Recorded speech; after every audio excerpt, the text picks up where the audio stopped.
नमस्कार। Hello everyone. Last lecture में हम लोगों ने स्टार्ट किया था एल्काइंस और कवर किया था general characteristics of alkynes, its nomenclature, isomerism and some of the reactions regarding alkyne synthesis. Alkynes को ही कंटिन्यू करते हुए आज हम कवर करेंगे some of the important reactions of alkynes and its application. Now moving toward reactions. As we all know that the most common type of reaction for alkyne is the addition reaction to triple. So we can say that the presence of triple bond is the center of alkyne's reactivity. Now reactions start करते हैं। तो first reaction हमारी कौन सी है? Hydrogenation means addition of hydrogen. Addition of hydrogen required catalyst means ये hydrogenation कैसा है? It is alkynes undergo catalytic hydrogenation और common catalyst कौन से हैं? Platinum, palladium और nickel. Now catalyst आपका कौन सा है? Reaction conditions क्या है? ये depend करता है final product आपका कैसा है। जैसे कि for example कि एक alkyne है और इसको 3 different condition में reaction हम करा रहे हैं। तो फर्स्ट कंडीशन में जो आपका यूज हो रहा है प्लैटिनम, पैलेडियम और निकेल, ये आपके स्ट्रॉन्ग रिड्यूसिंग एजेंट है और कंप्लीट रिडक्शन देखने को मिलेगा। तो एज अ रिजल्ट हमको प्रोडक्ट क्या मिलता है? एल्केन। जबकि सेकेंड और थर्ड केस में हमको पार्शियल रिडक्शन देखने को मिलता है और हमको प्रोडक्ट में क्या मिलेंगे? एल्कीन। दोनों के केस में अंतर ये है कि लेंडेलार कैटलिस्ट के केस में जो एल्कीन मिल रही है वो सिस एल्कीन होंगी, जबकि सोडियम इन लिक्विड अमोनिया के केस में जो एल्कीन मिलेगी वो हमारी कैसी होगी? Trans alkene. ना मैकेनिज्म की तरफ मूव करते हैं। तो जैसा कि हम लोगों ने एल्काइन की जो रिएक्शन वाला लेक्चर था उसमें भी हम लोगों ने कवर किया था, मैकेनिज्म सेम ही है। हाइड्रोजन गैस क्या है? मूव करेगी आपकी मेटल कैटलिस्ट। तो मेटल की सरफेस की तरफ जब ये मूव करेंगे तो ड्यू टू मेटेलिक फोर्स आपके जो हाइड्रोजन और हाइड्रोजन के बीच के जो बॉन्ड होंगे वो आपके ब्रेक कर जाएंगे और मेटल सरफेस और हाइड्रोजन के मेटल और हाइड्रोजन के बीच में आपके ये बॉन्ड्स बन जाएंगे। अब रिएक्शन में हमारा क्या है? रिएक्शन मिक्सचर में एसिटिलीन भी होगा या एल्काइंस होंगे। तो वो एल्काइंस भी आपके कहाँ मूव करेंगे? मेटल सरफेस की तरफ। और सेम डायरेक्शन में एडिशन होगा। ट्रिपल बॉन्ड पे आपके जो हाइड्रोजन एटम है वो एक ही डायरेक्शन से ऐड होंगे। जब सेम डायरेक्शन में एडिशन होगा तो एज अ रिजल्ट हमें प्रोडक्ट क्या मिलेगा? Cis alkene. अब अनसैचुरेशन तो यहाँ पे भी है अभी एल्कीन में भी, तो रिएक्शन आगे मूव हो सकती है और ये एल्कीन्स जो हैं वापस से हमारे मेटल सरफेस की तरफ मूव करेंगे और वैसे ही सेम डायरेक्शन में एडिशन होगा और आपके क्या बन रहे हैं as a result? Alkene. Now sodium in liquid ammonia के केस में आपका जो ये सोडियम इन लिक्विड अमोनिया है is a source of ammoniated electrons. तो आपके जो ट्रिपल बॉन्ड्स हैं ये आपका सोडियम रेडिकल के साथ रिएक्ट करेगा। एज अ रिजल्ट हमारा क्या बन रहा है? रेडिकल एनायन बनेगा और साथ में जो सोडियम रेडिकल था in the form of sodium ion आपका रिलीज हो जाएगा। अब ये जो आपका एनायन है ये आपके जो मिक्सचर में अमोनिया प्रेजेंट होगी तो अमोनिया से जो प्रोटॉन होगा उसको ये अपनी तरफ अट्रैक्ट कर लेगा और आपका किस में कन्वर्ट हो रहा है? रेडिकल में। अब जो मिक्सचर में हमारे दूसरे जो सोडियम रेडिकल होंगे वो इसके साथ रिएक्ट करेंगे और ये किस में कन्वर्ट हो जाएगा? एनायन में। फर्दर फिर से जो आपका एनायन बन रहा है ये आपके मीडियम में जो अमोनिया होंगे उनसे प्रोटॉन ले लेगा और आपका कन्वर्ट हो जाएगा ट्रांस एल्कीन में, क्योंकि इसमें जो एडिशन होगा वो आपका अपोजिट डायरेक्शन में हो रहा है, इसलिए एज अ रिजल्ट ये कैसे बनेगा? ट्रांस बनेगा। नेक्स्ट रिएक्शन की तरफ मूव करते हैं। halogenation. Halogenation means addition of halogen. Now, first step of this reaction is the nucleophilic pi bond attack, and second step addition of bromine ion. Now, अब इसकी अगर हम मैकेनिज्म देखें तो एल्काइंस पे अगर आपका जो ब्रोमीन के साथ जब रिएक्शन होगा तो एल्काइन के जो पाई इलेक्ट्रॉन हैं ये ब्रोमीन के जो इलेक्ट्रॉन हैं इनसे रिपल्शन होगा, तो जो आपके बॉन्डिंग इलेक्ट्रॉन है वो एक तरफ शिफ्ट हो जाएंगे, ठीक है। और फिर यहाँ पे आपका Br जो होगा वो आपका इसमें अटैच हो जाएगा और ये हमारा क्या बना आपका ब्रोमोनियम आयन। अब इस केस में जो आपका Br माइनस ब्रोमाइड आयन है, जो ब्रोमोनियम आयन वाली डायरेक्शन होगी वो तो आपकी हिंडर्ड है, तो सेकंड जो एडिशन होगा वो आपका अपोजिट डायरेक्शन में होगा। तो आपके नेक्स्ट स्टेप में Br जो होंगे अपोजिट डायरेक्शन में ऐड हो जाएंगे और आपका क्या बनेगा ट्रांस एल्कीन। अब यहाँ पे भी क्योंकि अनसैचुरेशन प्रेजेंट है तो हमारी जो रिएक्शन है वो आगे मूव होगी और फिर से आपका ब्रोमीन मॉलिक्यूल के साथ रिएक्शन होगा, ब्रोमोनियम आयन बनेगा एंड देन फिर से आपका अपोजिट साइड से अटैक होगा। एज अ रिजल्ट हमें क्या बने मिलेगा 1122 टेट्रा ब्रोमो प्रोपेन। अब ये जो रिएक्शन है ये काफी इंपॉर्टेंट रिएक्शन है और आई थिंक आप लोगों ने लैब में परफॉर्म भी किया होगा। ब्रोमीन इन CCl4 सॉल्यूशन ये आपका यूज किया जाता है अनसैचुरेशन के आइडेंटिफिकेशन के लिए, क्योंकि जब हम इसमें अनसैचुरेटेड मॉलिक्यूल होता है उसमें ये ब्रोमीन सोल्यूशन डाला जाता है तो इसका जो रेडिश ऑरेंज कलर होता है वो डिसअपियर हो जाता है। तो इस तरीके से ये अनसैचुरेशन टेस्ट में यूज किया जाता है। नेक्स्ट रिएक्शन की तरफ हम मूव करते हैं, hydrohalogenation. Alkyne react with 1 molar equivalent of hydrogen halide to give haloalkanes, और यहीं पे अगर हमारे ये 2 मोलर इक्विवेलेंट ऐड हो जाएंगे तो क्या मिलेगा जेम आपका जेमिनल डाइहैलाइड्स।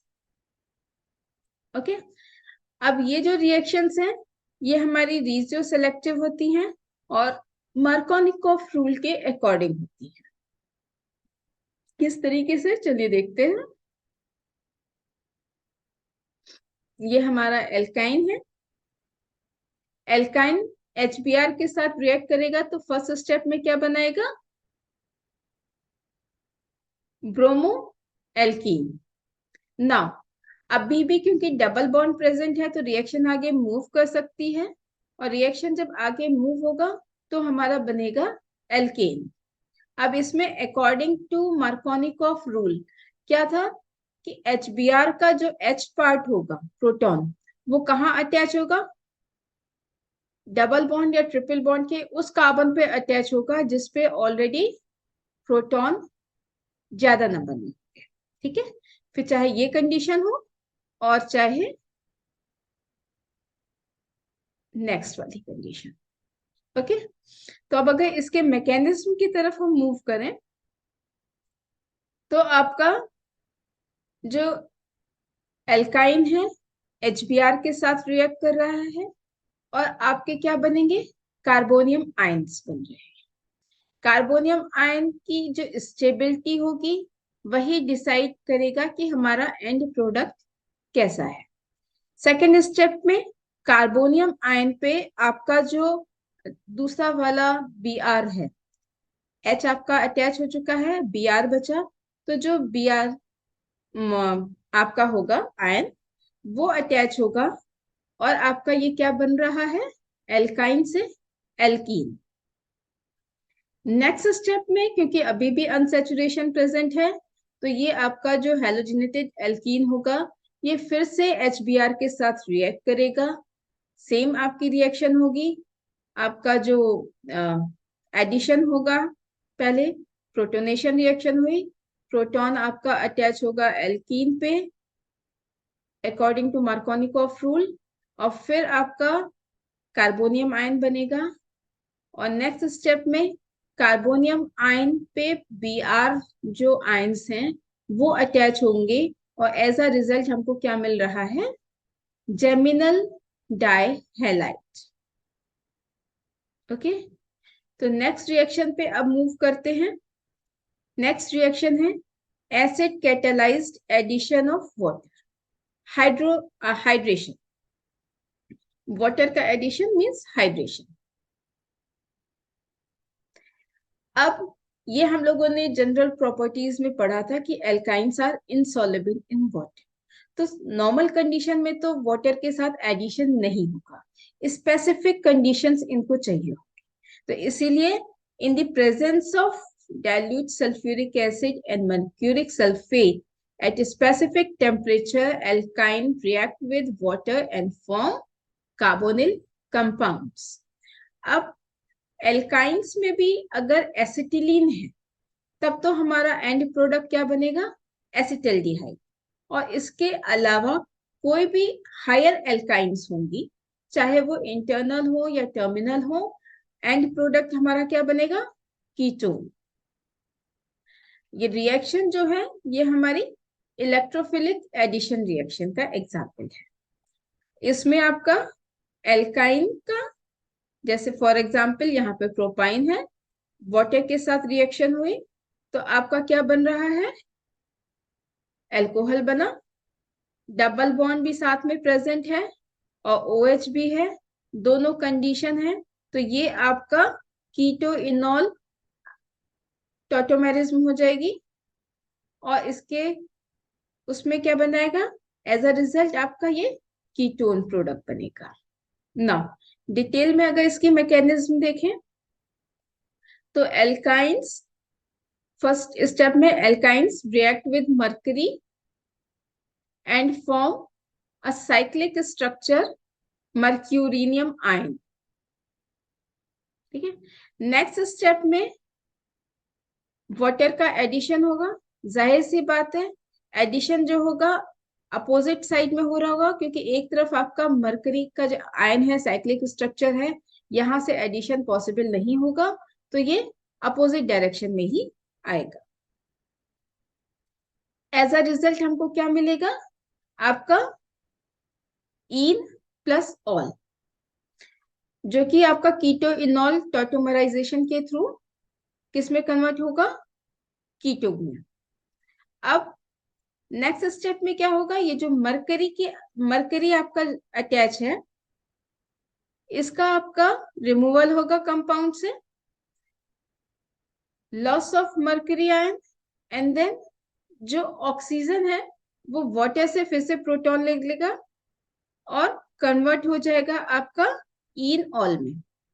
यहाँ पे आपका फिर से कीटो इनॉल टॉटोमराइजेशन की कंडीशन आएगी, और एज अ रिजल्ट हमको फाइनल प्रोडक्ट क्या मिलेगा, कीटोन। अब यहीं पे ये है कि अगर ये हमारा एसिटिलीन होता तो ये क्या होता, H होता यहाँ पे भी क्या होता, H होता, तो एज अ रिजल्ट क्या बन रहा होता, CH3CHO एसिटल्डिहाइड। लेकिन एसिटिलीन के अलावा कोई भी और एल्काइन होगा तो फिर क्या बनेगा हमारा, कीटोन ना। नेक्स्ट एडिशन रिएक्शन की तरफ मूव करते हैं। अब ये तो हम सबको पता ही है कि electronegativity of sp hybridised orbital की क्या होती है, ज्यादा होती है इन कंपैरिजन टू sp2 और sp3। तो hence the pi electron will be more closer to the carbon nucleus. अब क्या है, sp हाइब्रिड हमारे जो कार्बन्स होंगे उनमें क्या है, s percentage of s character हमारा ज्यादा होगा, तो इसमें s ऑर्बिटल, इसके जो आपके इलेक्ट्रॉन्स होंगे वो एस ऑर्बिटल के जो इलेक्ट्रॉन्स हैं वो न्यूक्लियस की तरफ ज्यादा होंगे, क्लोजर टू द न्यूक्लियस की तरफ, क्योंकि वो आपके स्ट्रोंगर अट्रैक्टिव फोर्स को फील कर रहे होंगे। कहा न्यूक्लियस से जो आपका फोर्स लग रहा होगा वो ज्यादा फील करेंगे। अब इसलिए हम ये कह सकते हैं कि alkynes are more electrophilic than similarly substituted alkenes. और इसी वजह से आपके जो एल्काइंस हैं वो आपकी कुछ न्यूक्लियोफिलिक एडिशन रिएक्शन भी देते हैं, जैसे कि पोटेशियम इथॉक्साइड के साथ इसकी रिएक्शन कराएंगे तो इथॉक्साइड आपका ग्रुप जो है वो अटैच हो रहा है। और आपका HCN इन NaCN के साथ कराएंगे तो आपका CN ग्रुप इसमें अटैच होगा, H और CN ग्रुप। इसी तरीके से H2SO4 के साथ अगर हम रिएक्शन करा रहे हैं तो नॉर्मल कंडीशन में तो H2SO4 के साथ इसकी रिएक्शन नहीं होती है, लेकिन under specific condition H2 alkynes जो हैं वो H2SO4 के साथ आपके इलेक्ट्रोफिलिक एडिशन रिएक्शंस देते हैं। अब यहाँ पे अगर कंसंट्रेटेड H2SO4 को अगर हम यूज करते हैं तो विनाइल हाइड्रोजन सल्फेट बनता है, जो कि फर्दर आपके रिएक्ट कराने पे डाईहाइड्रोजन सल्फेट आपका बनाएगा। इसी तरीके से अगर हम आर्सेनिक क्लोराइड के साथ इसकी रिएक्शन कराते हैं तो लेविसाइट आपका कंपाउंड बनता है ना। इसके जो टर्मिनल हाइड्रोजन होंगे एसिड एसिटिलीन या एल्काइंस के जो टर्मिनल हाइड्रोजन्स होते हैं they are acidic in nature. इसी वजह से कुछ इसकी स्पेसिफिक रिएक्शंस होती हैं। टर्मिनल एल्काइंस जो हैं they react with sodamide, sodium hydride, butyl lithium और ग्रिग्नार्ड रिएजेंट के साथ रिएक्शंस देते हैं। तो एग्जाम्पल देखते हैं हम लोग। अब जैसे ये आपका है एल्काइन है, NaNH2 के साथ रिएक्ट करेगा तो इसमें क्या है आपका सोडियम पार्ट जो है वो आपका पॉजिटिव होगा,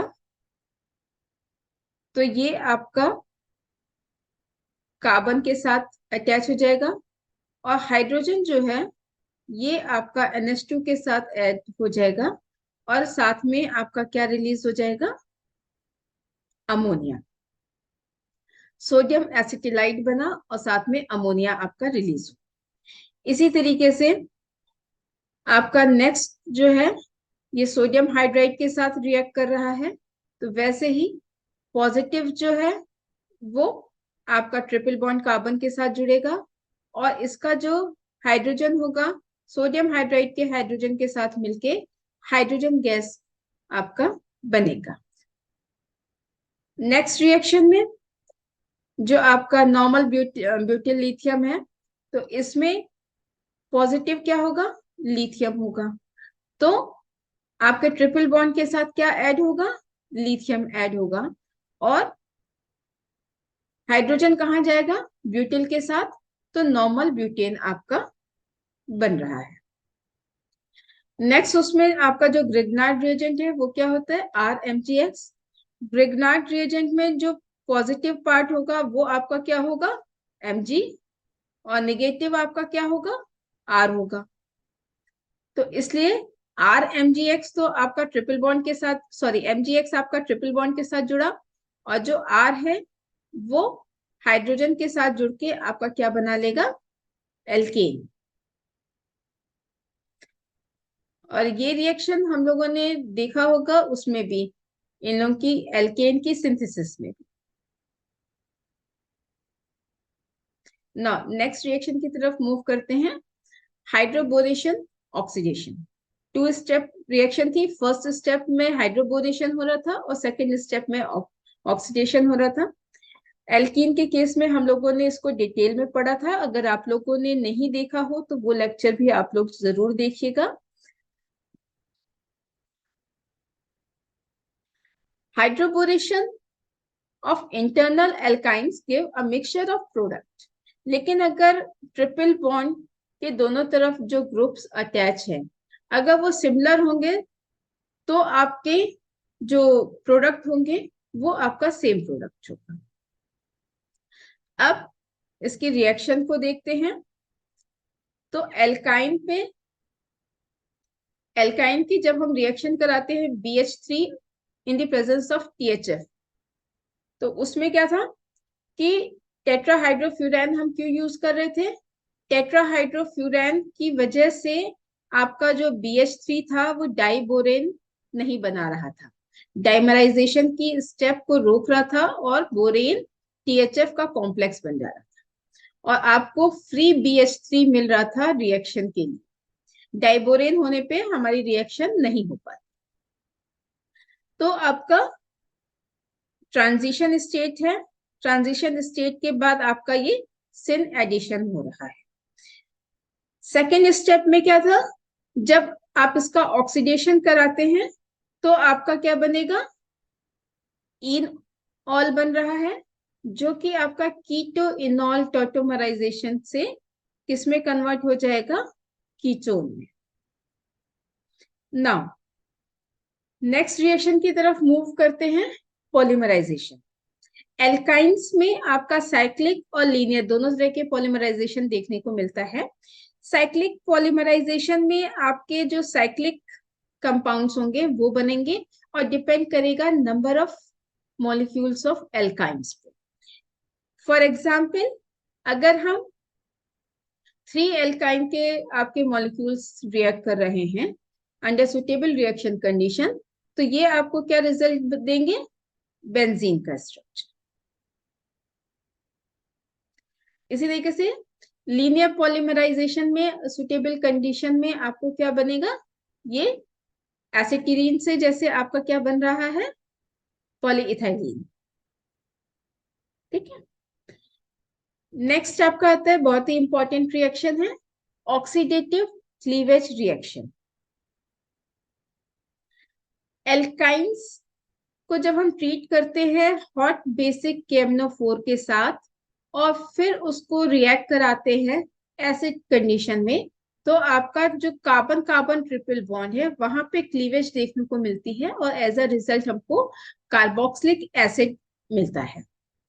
अब यहाँ पे अगर हमारे ये इंटरनल एल्काइंस हैं, इंटरनल एल्काइन को अगर हम हॉट KMnO4 के साथ रिएक्ट करा रहे हैं तो सबसे पहले हमको क्या मिलेगा? Diketone as a intermediate. और इसी रिएक्शन को जब हम आगे मूव कराते हैं और सेकेंड स्टेप में इसका एसिड के साथ ट्रीटमेंट करते हैं, तो ये जो आपका बॉन्ड है यहाँ से बॉन्ड आपका ब्रेक हो रहा है और आपको ये कार्बोक्सिलिक एसिड ऐसा प्रोडक्ट मिल रहे हैं in the case of internal alkynes. अब यही अगर हम इंटरनल एल्काइंस की KMnO4 के साथ तो रिएक्शन करा रहे हैं लेकिन न्यूट्रल कंडीशन में कराएं, तो एज अ रिजल्ट हमको क्या मिलेगा? डाइकीटोन। फर्दर रिएक्शन नहीं होगी, डाइकीटोन पे आपकी रिएक्शन कंप्लीट हो रही है। यही अगर इंटरनल एल्काइंस की जगह हमारे पास टर्मिनल एल्काइंस और उसकी हम हॉट बेसिक KMnO4 के साथ रिएक्शन कराएं, तो फर्स्ट स्टेप में तो हमारा डाइकीटोन बनेगा, लेकिन जब हमारी सेकेंड स्टेप की रिएक्शन होगी तो जो बॉन्ड हमारा यहाँ पे ब्रेक होगा और एक तरफ हमारा H जुड़ा हुआ है, तो इस वजह से आपका जो फाइनल प्रोडक्ट बनेगा वो आपका एसिड प्लस कार्बन डाइऑक्साइड बनेगा।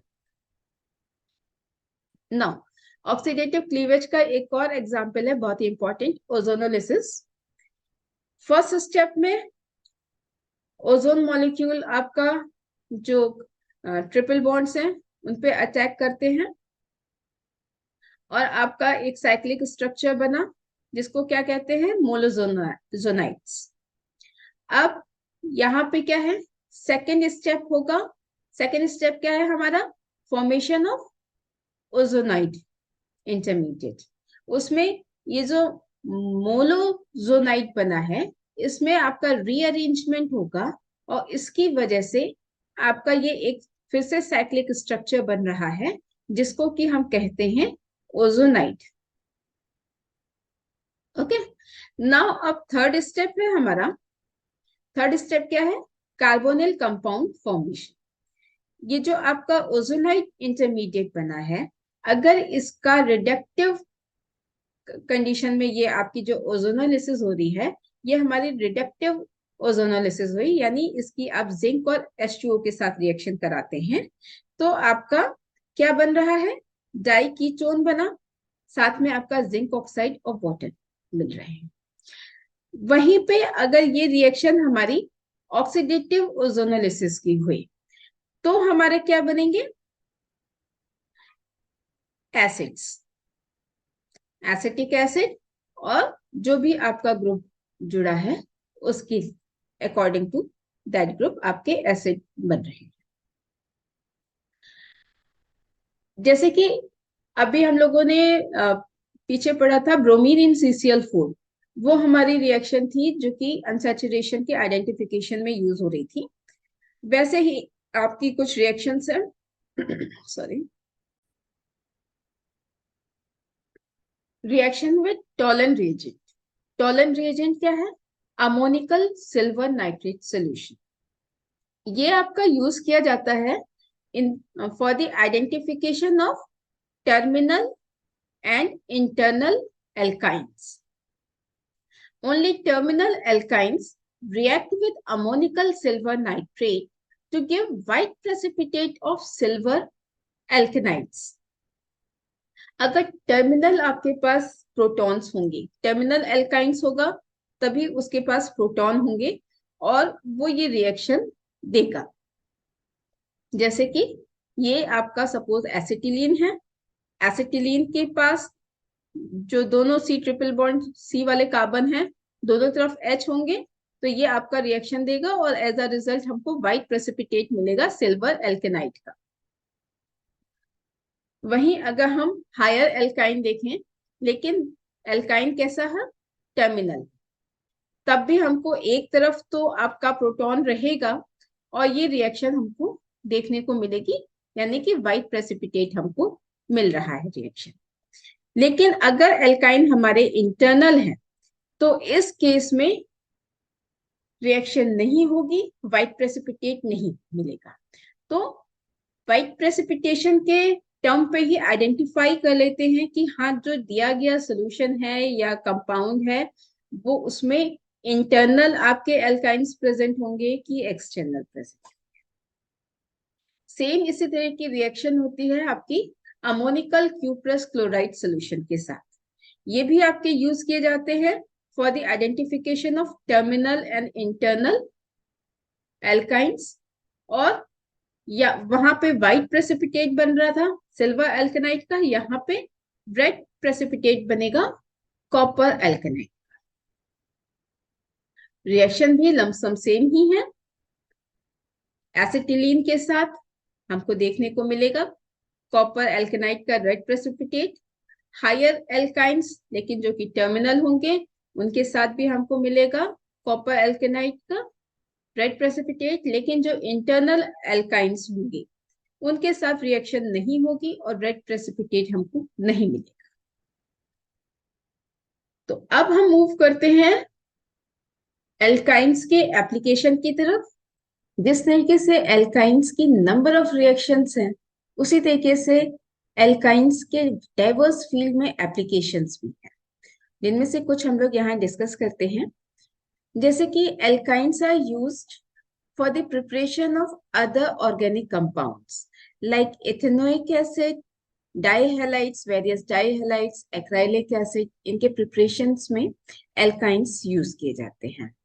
इसके अलावा alkynes polymerization की reactions दे रहे थे, इसलिए they are used in the making of polymer like polyacetylene, जो कि फिर further आपके various products के preparation में use होता है। Alkynes are used for the preparation of various organic solvents like acetone, benzene, etc. इसके अलावा acetylene are used in portable lamp.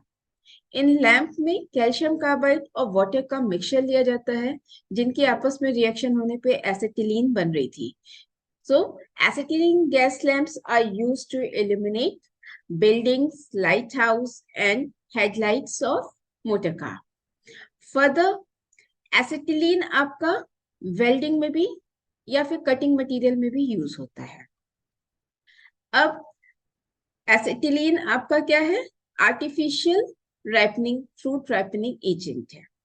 आपने देखा होगा मार्केट्स में, specially in the case of mango, tip पे आप देखोगे कि वो थोड़े से ब्लैक होते हैं, तो वो चीज होती है कि उनको कार्बाइड से पकाया गया है। इनके ऊपर कार्बाइड के पाउच रखे जाते हैं या छिड़काव किया जाता है, जिससे कि कार्बाइड जो उनके ऊपर मॉइस्चर होता है उनसे रिएक्ट करके एसिटिलीन रिलीज करता है। और एसिटिलीन हमारा क्या है? राइपनिंग एजेंट है। इथाइलिन हमारा क्या था? नेचुरल राइपनिंग एजेंट था। इथाइलिन आपका प्लांट हार्मोन है, जबकि एसिटिलीन हमारा आर्टिफिशियल राइपनिंग एजेंट है। और एसिटिलीन को इंडिया में बैन भी किया गया है फॉर राइपनिंग पर्पसेस। आपका जो food safety standard authority of India है, FSSAI, उसने बैन किया है इसके यूज को राइपनिंग के लिए, क्योंकि इनमें क्या होता है कि कभी कभी इनके साथ जो हैवी मेटल्स होते हैं जस्ट लाइक आर्सेनिक एक्सेट्रा, वो भी हमारी बॉडी में पहुंच जाते हैं, तो फिर हमें सीरियस हेल्थ इश्यू हो सकते हैं। इसके अलावा आप फार्मास्यूटिकल इंडस्ट्री में आपकी जो ड्रग प्रिपरेशंस हैं उसमें आपके एल्काइंस यूज होते हैं, चाहे वो सिंथेटिक हो चाहे फिर वो आपकी नेचुरल हो। बहुत सारे नेचुरल कंपाउंड्स हैं जो आइसोलेट किए जाते हैं और उनमें भी आपकी एल्काइन मोइटी प्रेजेंट होती है। तो ये तो इसके कुछ एप्लीकेशंस थे। इन द एंड आज हम लोगों ने इसकी नंबर ऑफ रिएक्शंस देखी एल्काइंस की, और रिएक्शन बेसिकली यहाँ पे जो हम दिखा रहे हैं वो एसिटिलीन को लेके दिखा रहे हैं समरी में, और आप वो हायर एल्काइंस को लेके भी लिख सकते हैं और अपने नोट्स प्रिपेयर कर सकते हैं। इन रिएक्शन को, इस समरी चार्ट को एक बार गौर से देखिएगा और लिख कर प्रैक्टिस कीजिएगा, क्योंकि केमिस्ट्री आप जितना लिख के प्रैक्टिस करेंगे उतना ही ज्यादा समझ में आएगी। आज के लिए इतना ही। अगर आप लोगों को कुछ आपके कॉन्सेप्ट क्लियर हुए हों तो इस प्लेटफॉर्म को सपोर्ट कीजिए, लाइक कीजिए, शेयर कीजिए, सब्सक्राइब कीजिए। मिलते हैं नेक्स्ट लेक्चर में नेक्स्ट टॉपिक के साथ। तब तक के लिए टेक केयर।